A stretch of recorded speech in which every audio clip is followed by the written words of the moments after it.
शुरुआत करते हैं। आज गोपाल शेट्टी जी भी हमारे मौजूद होंगे, 11 सवा 11 बजे आने वाले हों। तो रीडेवलपमेंट पब्लिक सेमिनार में आप सभी पब्लिक का, जनता जनार्दन का, मैं आपका होस्ट और दोस्त और हमारे तमाम जो स्पीकर्स हैं, मैं चाहूंगा मैं कि ये जो आज का प्रोग्राम है, Maharashtra society welfare association, Poisar gymkhana और real estate circle Ajay Chaturvedi ji के ज्वाइंट तत्वाधान में हम ये कर रहे हैं।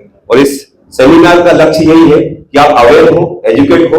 और जब मुंबई की बात करेंगे तो सबसे ज्यादा मुंबई में रीडेवलपमेंट हो रहा है नॉर्थ मुंबई में। सर तरुण भाई बरोबर ना? नॉर्थ मुंबई में आप बोरीवली की बात करेंगे तो बोरीवली में हर गली में जाएंगे तो 2 या 1 बिल्डिंग रीडेवलपमेंट में काम जारी है।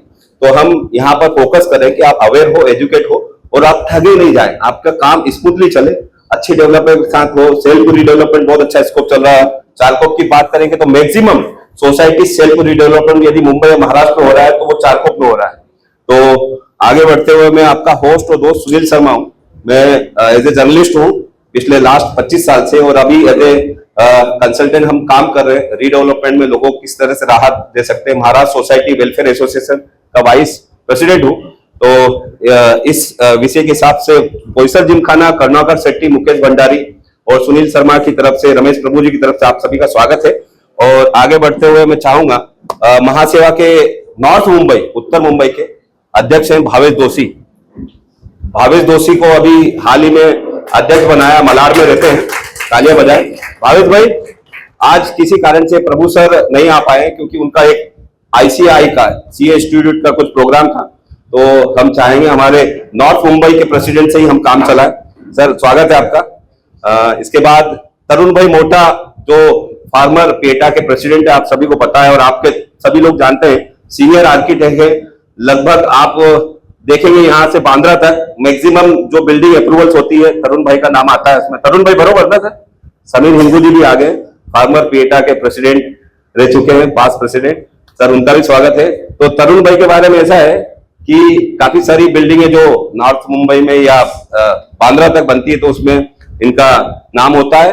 पेटा एक ऐसी एसोसिएशन है जो DCPR डेवलपमेंट प्लान में अहम रोल अदा करती है और ये तमाम एक्सपर्ट प्रणव शाह, समीर हिंगू जी और तरुण भाई ये उसमें करता धरता है, उसमें सहयोग देते हैं और वो ही BMC में उसको झलक दी थी, DCPR जिसको बोलते हैं।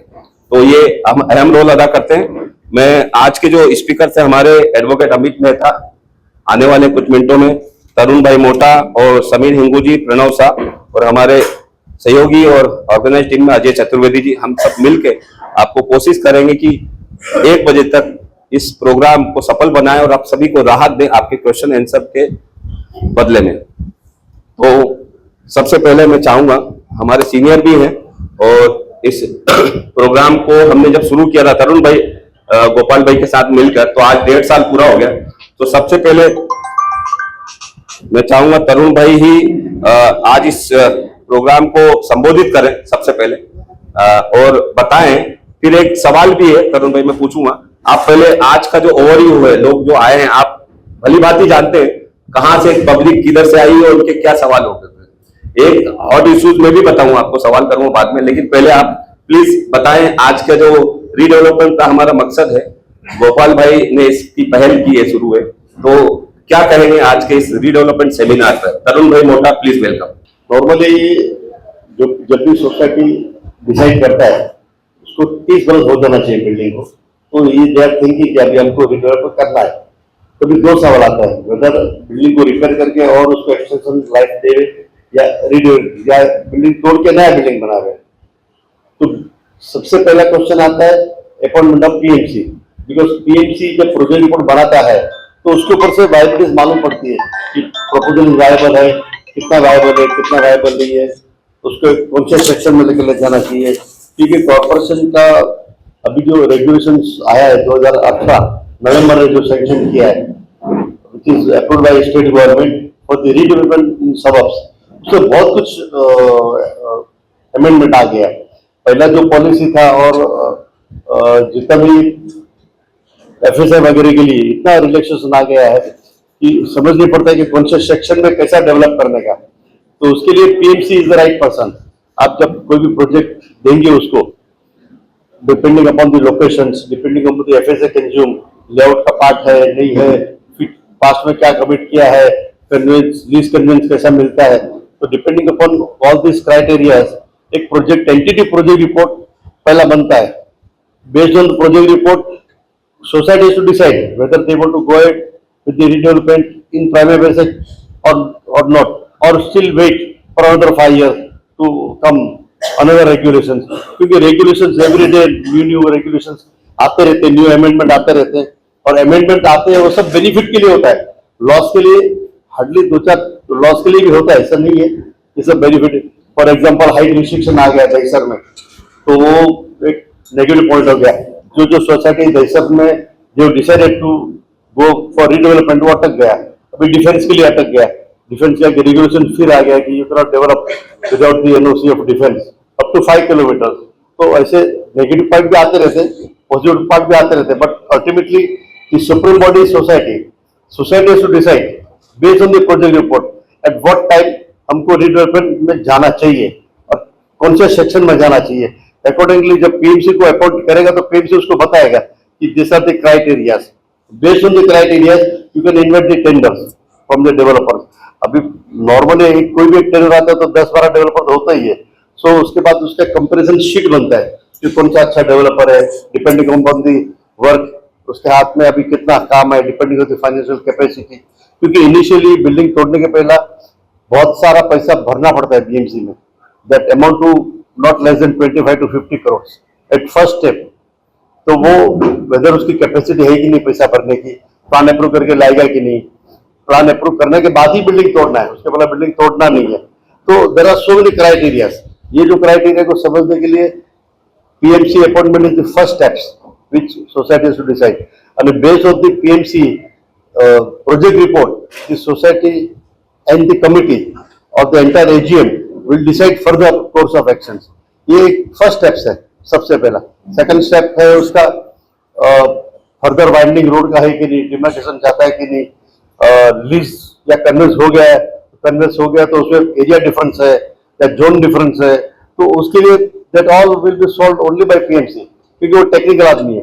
पीएमसी अपॉइंटमेंट करने के लिए एटलीस्ट 2 क्राइटेरिया होना चाहिए, आइदर वो इंजीनियर होना चाहिए या वो आर्किटेक्ट होना चाहिए, और वो रेगुलर प्रैक्टिस करने में होना चाहिए, उसको कल क्या नया रेगुलेशन आया उसको मालूम होना चाहिए। अदरवाइज आप प्रोजेक्ट रिपोर्ट जो भी बनाएंगे वो प्रोजेक्ट रिपोर्ट में कहाँ लगा लिखून आ जाएगा, मिस हो जाएगा, तो आपका प्रोजेक्ट रिपोर्ट गलत हो जाएगा शायद, या 100% ट्रू जिसको बोलते हैं 100% एक्यूरेट नहीं बन सकता है। 100% तो कभी नहीं बन सकता, एटलीस्ट 95% बन जाए, 98% बन जाए। तो उसके लिए appointment of PMC is a very criteria, very very very useful, और वो आपको बरोबर प्रॉपरली सोच समझ के करना चाहिए। This is the first point which society has to decide, और उसके आगे उसका डेवलपमेंट होता है। एक टाइम पीएमसी का अपॉइंटमेंट आ गया, प्रोजेक्ट रूप आ गया, फिर तो प्रॉब्लम नहीं है, फिर तो there only process which is to be accept, which is to be processed. Therefore he should be practising architects और प्रैक्टिसिंग सिविल इंजीनियर्स। जो प्रैक्टिस करता है रेगुलरली उसको सब नॉलेज मालूम होता है। डे टू डे जो प्रैक्टिस नहीं करता है उसको अपॉइंट करेंगे तो देयर इज अ क्वेश्चन कि whether he will be give a perfect report और नॉट। ऐसा लॉ में कुछ डिफाइन नहीं किया है, there is no define, it depends on the society members how to appoint. But you to understand कि जो रेगुलर प्रैक्टिस करता है और कम से कम 10 वर्ष का अनुभव होगा।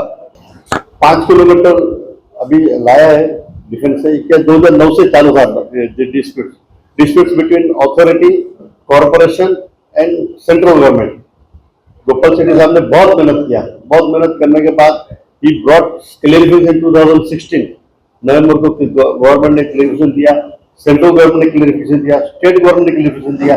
उसके बाद भी defence authorities are still not happy, तो they went to supreme court against that order, और अभी सुप्रीम कोर्ट ने तो टेम्पररी स्टे दिया है कि you work out, depend on that. अभी वो जब तक सॉल्व होगा, अभी we are thinking Piyush Goyal ji यहाँ के आ गए, is high level in central government, शायद प्रॉब्लम सॉल्व कर हो जाएगा। We are just expecting problem solve हो जाएगा। You have to always think positively. That is better.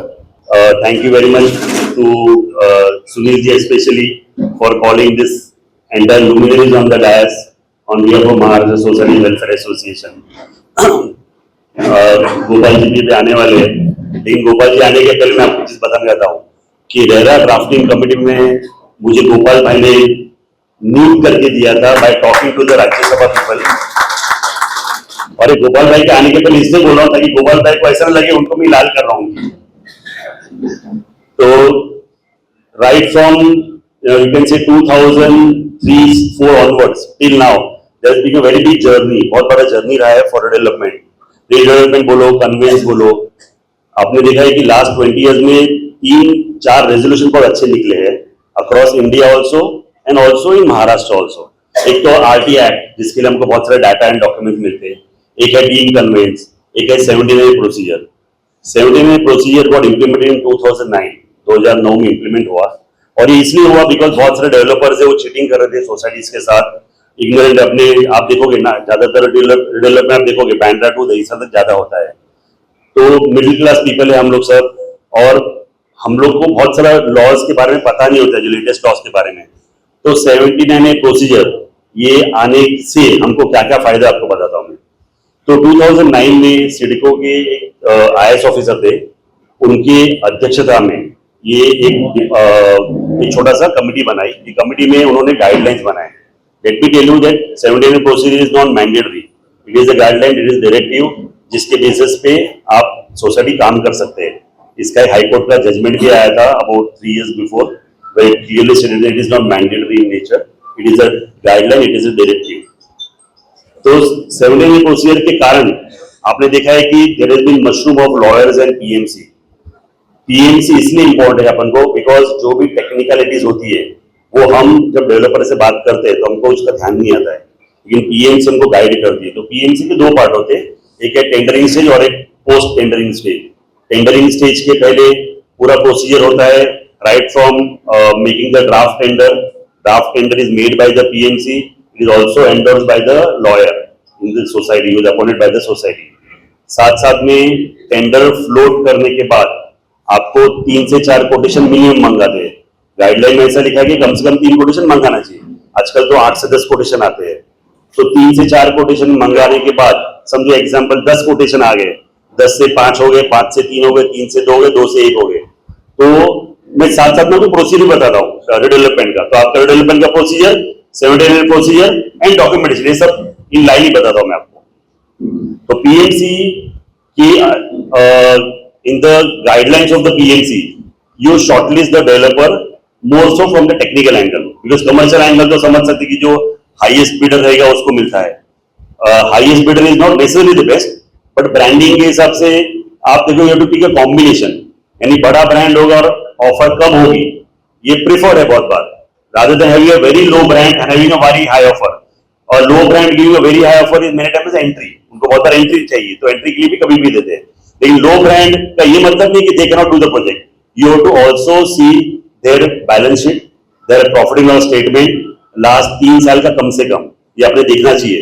Because समझो मैं 500 करोड़ का प्रोजेक्ट एग्जीक्यूट करने वाला हूं, I will not take a developer whose turnover is 1 or 2 crores, I take a developer who is a sizeable turnover of 50, 100, 200 crores।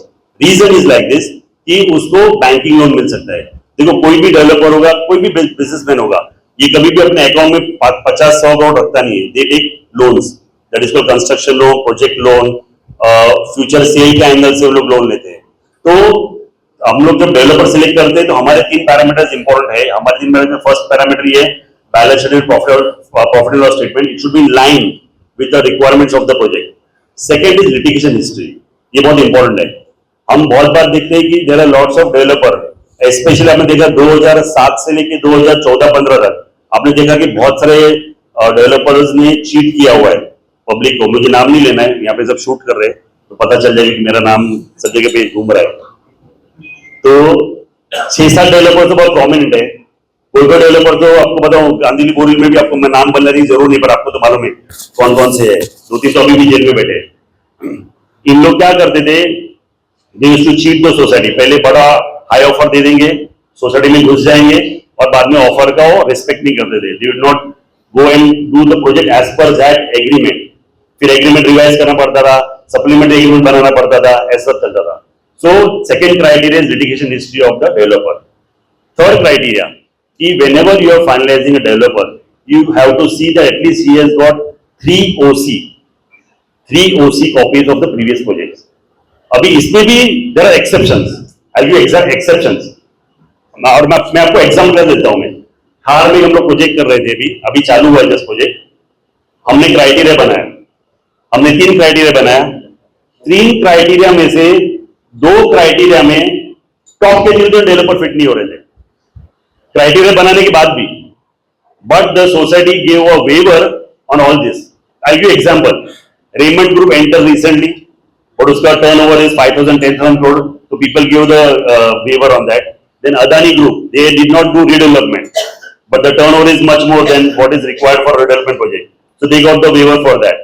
Then came Mahindra Lifespace, तो उनको भी waiver मिल गया कि इतना सारा प्रोजेक्ट उन्होंने किया नहीं, ना ही 3 कॉपीज ऑफ ओसी थे, ना ही उनका रिक्वायरमेंट जो है कि 10,000 स्क्वायर मीटर अबाव का अपने प्रोजेक्ट किए हुए होने चाहिए, ऐसा हमने पैरामीटर डाला था, तो भी उनको वेवर मिला। And either of the 3 got. आपने देखा रहेगा कि इन द लास्ट 7-8 years में there is a shift in the culture of development, from a builder to a developer and from a developer to corporate. अभी corporatisation हो गया है, सब मोस्टली जो टॉप 20 कंपनीज है लिस्टेड हो गई है। तो आपने ये भी देखना चाहिए कि जो कंपनी को आप सिलेक्ट कर रहे हैं वो कुछ ना कुछ क्राइटेरिया में बैठने चाहिए। लेकिन आइडियल हम लोग ये 3 या 4 क्राइटेरिया रखते हैं कि 5,000 स्क्वायर मीटर के अबाव का प्रोजेक्ट किया होना चाहिए बड़े प्रोजेक्ट्स के लिए, profit and loss statement proper होना चाहिए उनका, 3 कॉपी के ओसीस की कॉपी होनी चाहिए, लिटिगेशन हिस्ट्री कम होना चाहिए। अभी let me talk about litigation history. Litigation का ये मतलब ये नहीं कि केसेस होने चाहिए, ऐसे नहीं। केसेस तो मुंबई में आप रहोगे तो कुछ केसेस सबके चलने वाले हैं, लेकिन सोसाइटी वर्सेस द डेवलपर और डेवलपर वर्सेस द सोसाइटी, ये लिटिगेशन अपने लिए इंपॉर्टेंट है और उसका जाके हिस्ट्री देखना भी जरूरत है। So one is this litigation, second is RERA. आप देखोगे there is lot of transparency because of social media. आप वेबसाइट पे जाओगे तो रेरा में इतने सारे कस्टमर ने केसेस फाइल किए डेवलपर पे, ये देखना जरूरी है।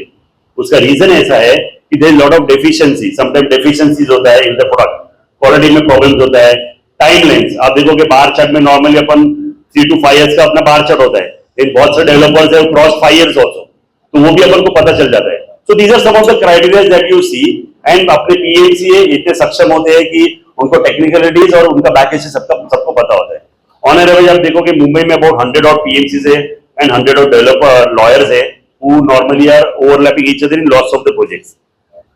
3 से अपन जब एक डेवलपर पे आ गए तो अपने प्रोसीजर शुरू होता है। तो सबसे पहले डेवलपर जब सिलेक्ट होता है, सिलेक्शन करने के बाद हम सबसे पहले उसको लेटर ऑफ इंटेंट देते हैं। बहुत बार हम लेटर ऑफ इंटेंट देते हैं या कभी कभी हम उसको एमओयू देते हैं। Now what is the difference I tell you. अगर आप लेटर ऑफ इंटेंट देने का मतलब है कि हमारा इंटेंशन है कि आपको ये प्रोजेक्ट दे हम लोग और आप ये प्रोजेक्ट करें। अगर हम एमओयू करते इसका मतलब ये होता है कि कुछ ना कुछ ऑब्लिगेशन बाकी है दोनों पार्टीज का, यानी सोसाइटी ने कुछ या तो पीआर कार्ड पे नाम चढ़ाना बाकी है, कन्वेंस से कुछ काम बाकी है, सेटबैक के कुछ इश्यू हो सकते हैं, कोई किस लोगों का लीगल है कि इश्यूज होंगे with in the society with in the members, वो क्लियर नहीं होते, तो अपन एमओयू बनाते कि दोनों पार्टी एक दूसरे को 6 महीने का टाइम देती, subject to that clearance by both the parties, then we take the project ahead. After the LOI or the MOU, we directly go to DA. So we have 2 documents जो साथ में जिंदा होते हैं और साथ में मर जाते हैं। एक है डेवलपमेंट एग्रीमेंट और एक है power of attorney. The power of attorney is called specific irrevocable power of attorney. This document is important only from the perspective of execution of the project. यानी उनको प्रोजेक्ट एग्जीक्यूट करने के लिए ही सिर्फ document काम में आता है। So, ऐसे कोई डरने की बात नहीं कि हमने इररिवोकेबल पावर ऑफ अटर्नी दिया तो बाद में क्या होगा, ये मिसयूज करेगा, ऐसा कुछ मिसयूज होता नहीं। उसमें बहुत स्पेसिफिक क्लॉजेस होते हैं and these clauses are all pertaining to only and only redevelopment.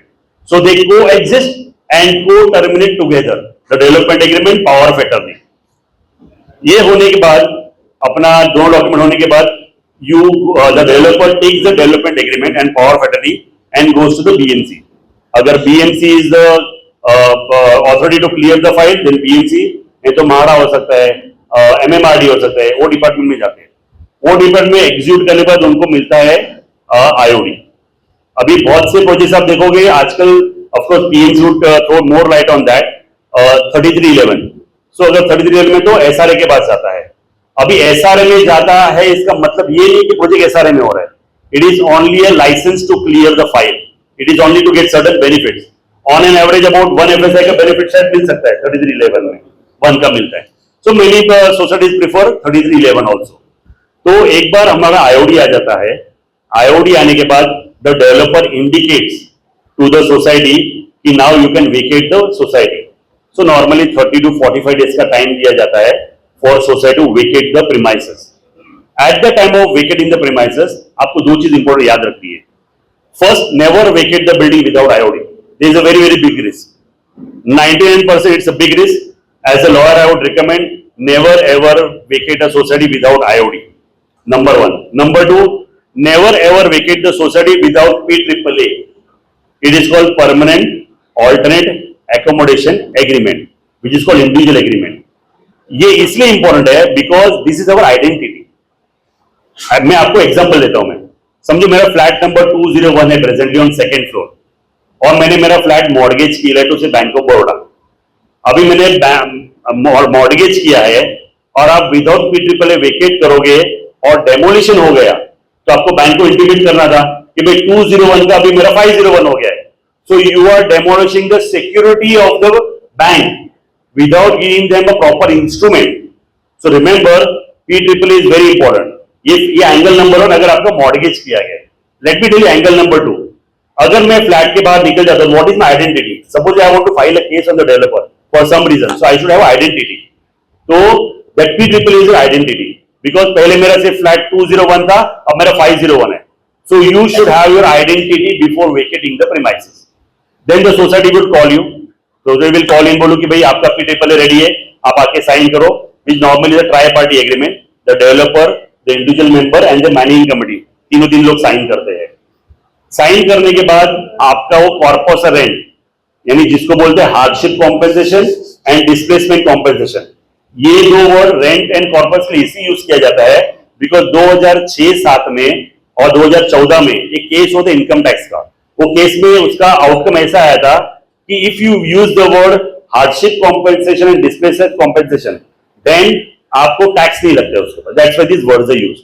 So corpus and rent is called as hardship compensation, displacement compensation. This normally the developer वो हैंड ओवर करता है to the managing committee and I tell you why. तो आपको directly नहीं देना भी चाहिए और दिया भी जाता है. उसका रीजन ऐसा है कि बहुत लोगों के मेंटेनेंस के ड्यू होते हैं, बहुत जन प्रॉपर्टी टैक्स के डिफॉल्टर्स होते हैं, बहुत जन के sinking fund and repair fund का सेटलमेंट होना चाहिए. इसलिए कमिटी जब हार्डशिप कॉम्पेंसेशन, डिस्प्लेसमेंट कॉम्पेंसेशन देती है आपको तो सामने आपका अकाउंट लेके बैठेगी. तो एग्जांपल मैं डिफॉल्टर है, मेरे को 10,000 रुपीज मेरा पेंडिंग है, 20,000 पेंडिंग है, तो मेरा रेंट एंड कॉर्पस हो तब तक होल्ड करेंगे.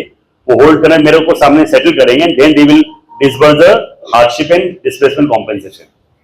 एक बार आपका वो हो गया, आपको PAAA हो गया, आपको रेंट एंड कॉर्पस मिल गया, then you can vacate the premises.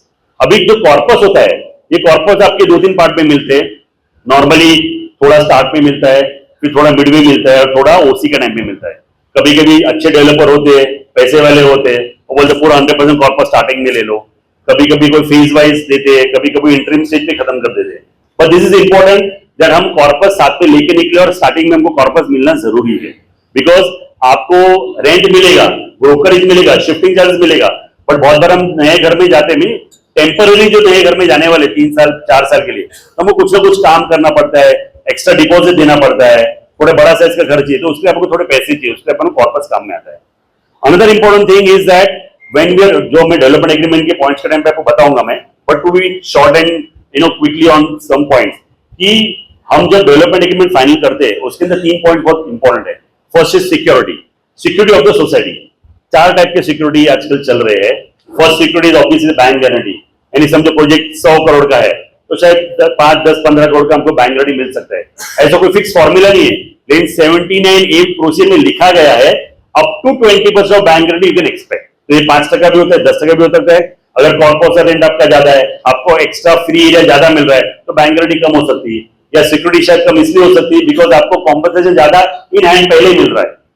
So first type of security is the bank guarantee. Second type is premium, यानी जो प्रीमियम भरेंगे, FSI, TDR जो लोड करेंगे वो सोसाइटी के नाम पे करेंगे. तो समझो बैंक गारंटी, आपको लग रहा है कि बैंक गारंटी के लिए अपना सेकंड ऑप्शन है, तो second option we can take is a sort of this type of procedure which we can expect from the developer from time to time. The third type which is very important is having a lien of the flat. अभी आपने देखा है बहुत सारे DA में lean on the flat नहीं करते थे, लेकिन लीन ऑफ द फ्लैट वो होता है जो 22 माले 23 माले पे जो बना ही नहीं है. Now tell me how can bank take the lien of a flat which is not existing. So हम क्या करते हैं, अभी हमने नया सिस्टम निकाला. हम डेवलपर को बोलते हैं आप हमको लीन ऑफ फ्लैट दीजिए, लेकिन अब ऐसे बिल्डिंग में जहां पे आपका प्रोजेक्ट खत्म हो गया, जहां पे ओसी आया है, ये एक ऑप्शन है. There is another option. समझो बोल रहे कि नहीं आपको 22 माले पे ले लो, there is no other option available, और आपको फिर भी चाहिए कि जो ये डेवलपर आप कंटिन्यू करेंगे, he is not that much risky for us. तो हम लोग को लीन ऑफ फ्लैट्स देते हैं जो हवे में है, लेकिन साथ साथ में हम लोग उतना इक्विवेलेंट अमाउंट का एक अनडिरेक्ट चेक भी ले लेते हैं. एग्जांपल, मैंने लीन ऑफ फ्लैट्स 5 करोड़ के लिए, तो मैं साथ साथ में, बिकॉज वो हवे में, कभी मैं इसको एग्जीक्यूट कैसे करूंगा, तो हम साथ में डबल श्योरिटी के लिए 5 करोड़ का मैं अनडिरेक्ट चेक भी ले लूंगा in the name of the society. So in case of any emergency, I can always go and deposit it. So this is the third type of security which we normally use. So these are some of the type of security which we can safeguard for our members in the society. So now let us come to the main route. तो हम लोग जब vacate करते हैं, vacate करने के बाद project शुरू होता है, तो सबसे पहले आपका बाद में डेमोलिश होता है बिल्डिंग, बाद में सीसी आता है, replan CC and then RERA number comes. RERA doesn't cover the original members of the society. It only covers the sale component. उसका रीजन ऐसा है because there is a consideration. Wherever there is exchange of consideration, वहाँ पे RERA automatically implement हो जाता है. लेकिन because the existing members are on the lower floors of the building, that is why we automatically get covered under RERA. Because the sale component always on the higher floor. तो suppose मेरा original building G+4 का था और अभी G+14 का हो रहा है, तो जो existing members है उनको लोअर फ्लोर मिलेगा. जैसे एग्जांपल पोडियम 3 माले तक है, फिर 4, 5, 6, 7 पे हमको मिलेगा ओरिजिनल मेंबर्स को, एंड 7 ऑनवर्ड सेल कंपोनेंट को मिलेगा. So RERA automatically covers because by default I am on the lower floor, and RERA would obviously see the bar chart slab wise implementation. तब देखो there is slab wise implementation happening of the entire project. आपको एक user name password मिलेगा जो आपको developer देगा to go and track your project online on RERA. Use the user name and password, वो check करके आप देख सकते हैं कि स्लैब 1 पे कब पहुंचा, स्लैब 2 पे कब पहुंचा. Let me tell you an alert here कि अगर हम लोग प्रोजेक्ट ट्रैक कर रहे हैं और आपको दिख रहा है कि प्रोजेक्ट डिले हो गया है, so don't wait for the 20th month to check whether second month का स्लैब गिरा है कि नहीं. द मोमेंट सेकेंड या थर्ड मंथ का स्लैब 4th मंथ तक नहीं गिरा है, आपने फ्लैग ऑफ करना चाहिए और आपने आपके पीएमसी या लॉयर को बताना चाहिए, या आपका पीएमसी ही आपको बता देगा. उसका काम ही है पोस्ट कंस्ट्रक्शन, प्री कंस्ट्रक्शन जो उनके स्टेजेस है, इस एग्जीक्यूशन चेक करना है, तो वो पीएमसी आपका बता देगा कि भाई प्रोजेक्ट थोड़ा डिले हो गया है, आप जरा एक बार जॉइंट मीटिंग कर लेंगे with the developer. Now developer may have some reasons to delay, some reason में भी force majeure. Example let's take COD. अभी बहुत सारी जगह पे सीओडी आ गया है, तो कभी कभी प्रोजेक्ट रुक जाता है या रुक गया है.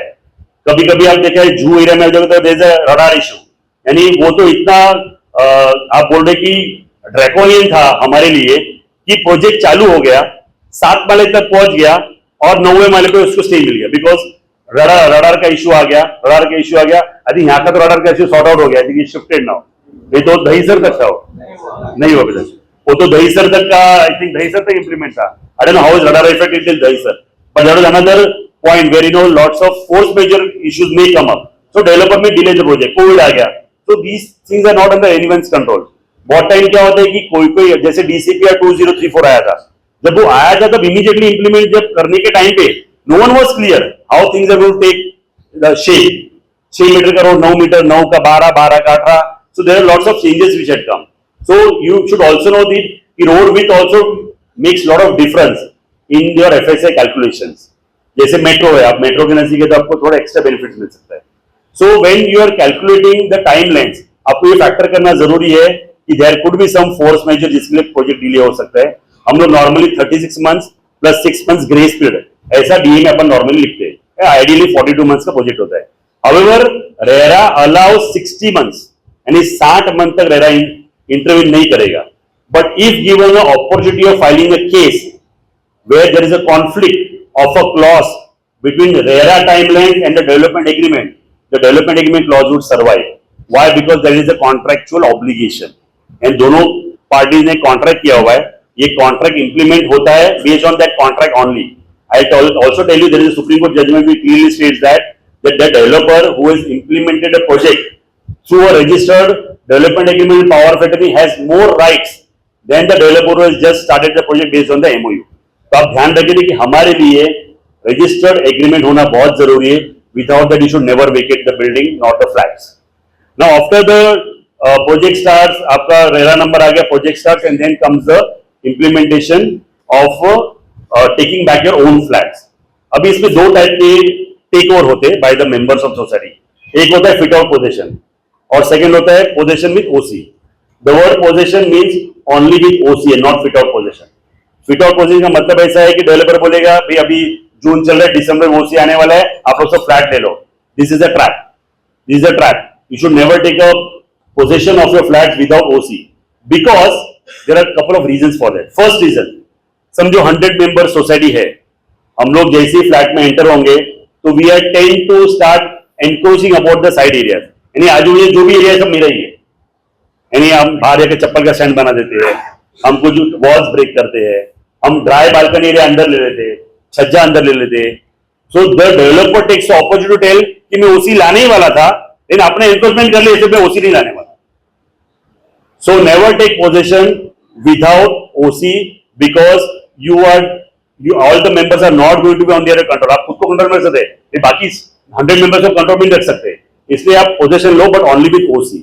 Once OC comes there is a normally 12 months provisional committee. Why provisional?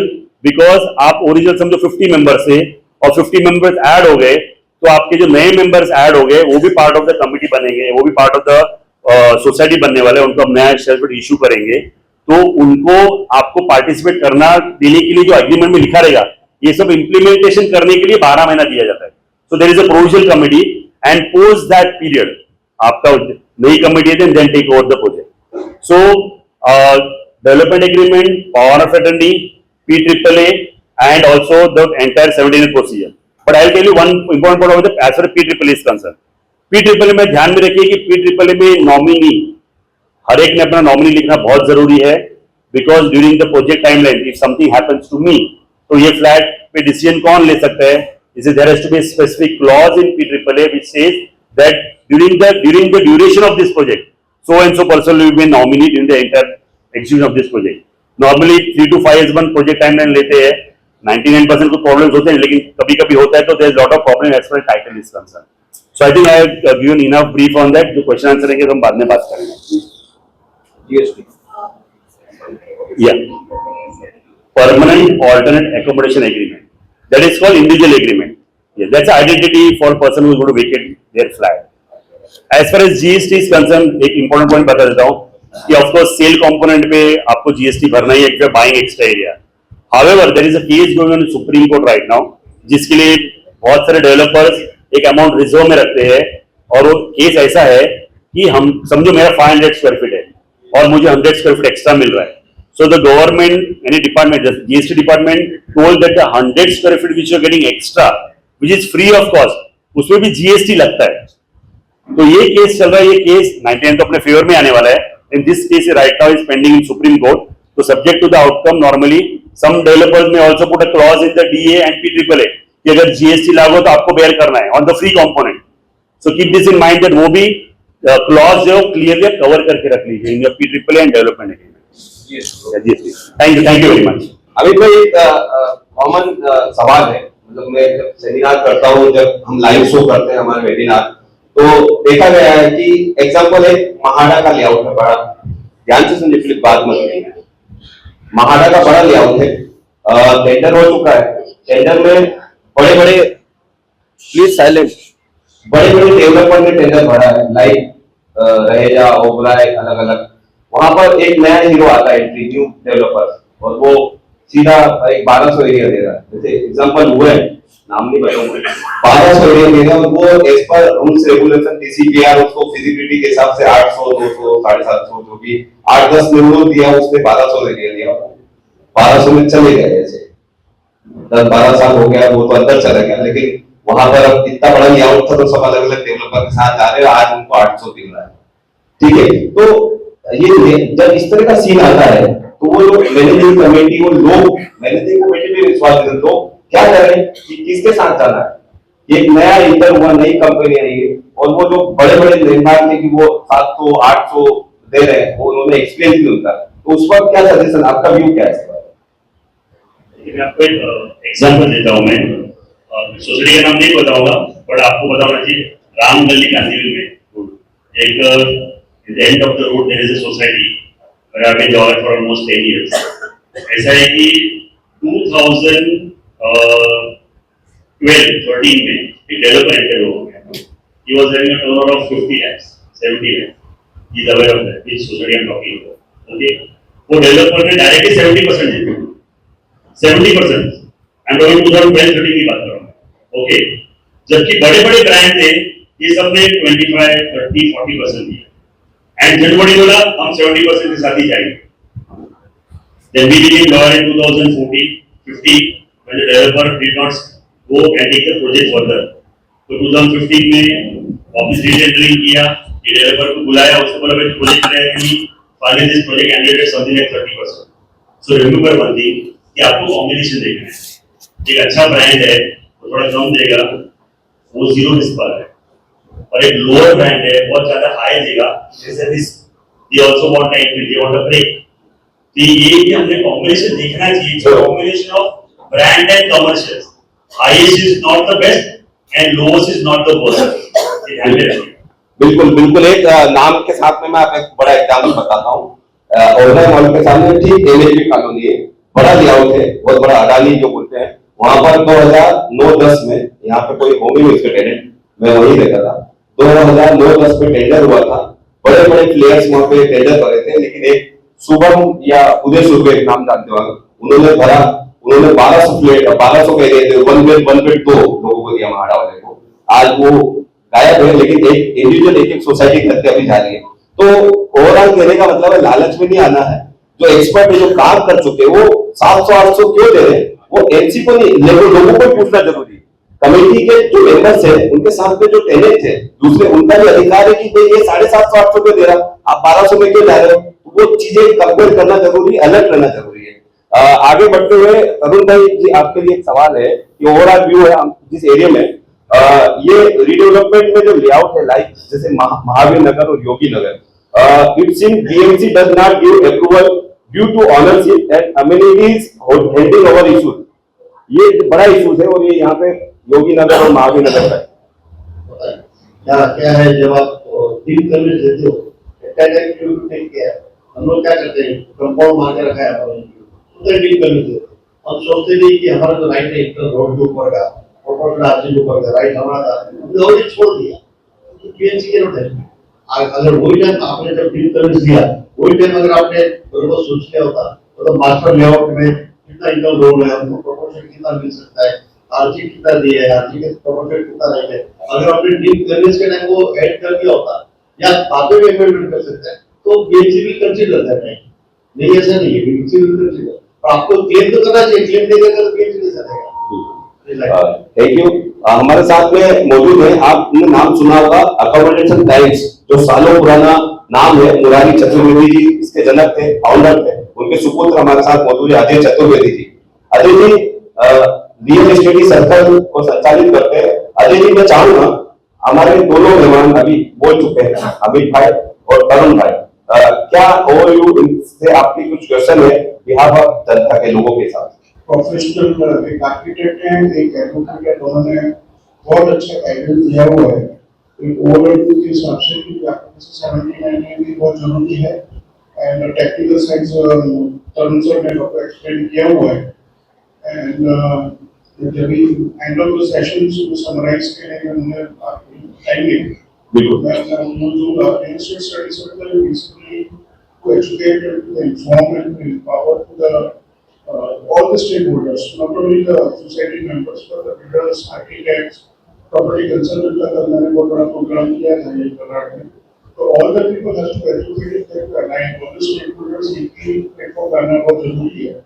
और जो भी इन्होंने समय भी बताया हुआ है, उसमें और कुछ थोड़े प्रैक्टिकल इनपुट्स जो मुझे सोसाइटी से या प्रॉपर्टी ब्रोकर से या बिल्डर्स के जैसे एम्प्लॉइज हैं, आर्किटेक्ट है, और डिपार्टमेंट्स हैं, हमसे जो मिलता है, उसका एक समराइजेशन में आपको प्रेजेंट करूंगा एंड ऑफ द सेशन। और ये जो भी सर ने बताया, जैसे very informative advocate Amit sir ने जो बहुत ही अच्छा एक मुझे काफी चीजें बताया, and experience with Tata Motors का architect. So ये first session आपने लिया है, combination में balance architect and element का जो PLC में part होता है, ये जो further जो होगा जो technical side है वो बहुत important है. Apart from software engineering, तो सोसाइटी मेंबर्स को जानना बहुत जरूरी होता है कि अपने को यहाँ पे कोई व्हाट्सएप यूनिवर्सिटी की चलती है, अपने को एक्शन फील्ड के साथ गवर्नमेंट के रूल्स के हिसाब से आपको करना होता है. बहुत से लोग सोचते हैं सोसाइटीज की जो मीटिंग्स में या जो ऑब्जेक्शंस मिलते हैं वो हार्मफुल हो जाते हैं सोसाइटीज के लिए. तो इसीलिए हमने जो नया कॉन्सेप्ट चला है वो बहुत जरूरी होता है क्योंकि इसमें क्या है कोई भी टाइप का फैमिली की नहीं है. Yes, thank you Ajay ji. Yes Ajay भाई की जो सेमिनार करते हैं उसमें हम लोग भी अटेंड करते हैं because we get lot of guidance from them. Yes, thank you. अब ये सवाल अमित भाई से ले लेता हूँ मैं. सर ये मुंबई हाई कोर्ट, ये सर आप पढ़िए. मुंबई हाई कोर्ट से रिलेटेड फंजिबल 35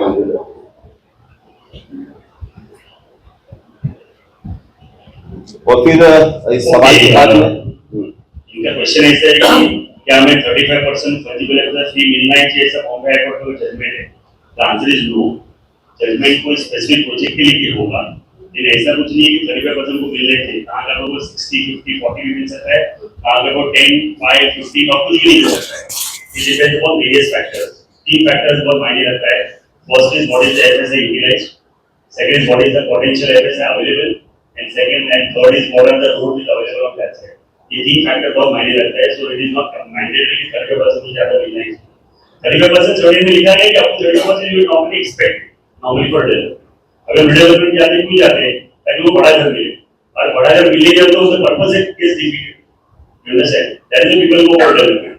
और द ऐसे होते हैं कि एमिनिटीज है. अभी जैसे म्हाड़ा है, म्हाड़ा में तो बम्पर लॉटरी लग गई है म्हाड़ा के क्रॉस में. The sizes are so good and big now. People are taking opportunity. University बहुत चुनी नहीं है. पीपल डेवलपमेंट में आएगा. ये is the best time to utilise the maximum FSI available. बरोबर. म्हाड़ा की लॉटरी लगी हुई और कुछ म्हाड़ा की बिल्डिंग 15-20 साल बन के हुए वापस वो रिडेवलपमेंट जा रही है. तो जल्दी ना करें, क्योंकि जब रिपेयरिंग का काम है तो रिपेयरिंग करें. हम आगे बढ़ते हैं और एक इम्पोर्टेंट पार्ट है, जैसे मैंने कहा है कि गठबंधन होता है रीडेवलपमेंट में डेवलपर का और आपका टेनेंट का, जो पुराने लोग रहते हैं वहां पे, क्योंकि नए मेहमान भी बनेंगे आप आपकी सोसाइटी में. तो ये गठबंधन एक हेल्थी हो. आपका जब जर्नी शुरू होता है रीडेवलपमेंट का, जब आपका फिजिबिलिटी बनता है, रेजुलेशन पास करते हैं, उसके बाद से लेके ओसी तक एक्यूपेशन एक यात्रा है. उस यात्रा में आपका जो ब्रिज है, वो जो ब्रिज होता है वो प्रोफेशनल्स होते हैं.